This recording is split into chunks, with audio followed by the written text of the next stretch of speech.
Darren, yet another, I guess, poor result. What's going on? Not playing good cricket at the moment. We were pretty embarrassing last night, to be perfectly honest. The players know that. They accept full responsibility. We as an organisation do as well. So disappointing the way we played in front of our home crowd, especially at the Gabba, where we want to make that a fortress. We lost and lost badly.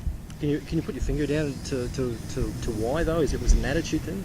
No, not at all. They've trained well, they've prepared well. We can't complain about any of that. So it's just a case of the big moments. We're losing those at the moment in the game. So for us, we've got to get back to the basics and do them well. And that's what we talked about, the last 4 games now. So they've got to pick up their act. We know that as a group as well. So I expect a better performance than we've shown in the first 4 games. Did that one particularly sting for you, given that it was Adelaide?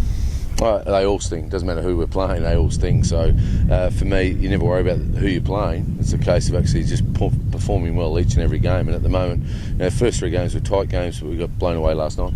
Looking at changes for Adelaide, for Hobart, sorry? Yeah, there'll be some changes. There always is when you're not winning. So the players accept that. That's just a part and parcel of this game that you play. So there'll be some changes. Obviously, we get Dan Vittori back, which is outstanding. We haven't had him all tournament, and he's one of the best 2020 bowlers in the world. So that's a good start.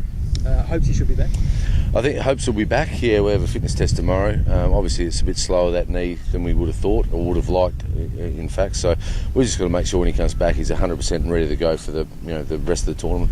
Van der Merwe was suspended for 1 game. I'm assuming he'll probably come back. But was that a distraction for the side, just sort of so close to the game time? I'd be lying if I said it probably wasn't a distraction. I think it was partly, but there's still no excuse for the way we played. So, he's really remorseful what happened, and he'll get back playing and hopefully playing well. I suppose off the back of that sort of result, it doesn't make it any easier when you're playing a team that's going so well.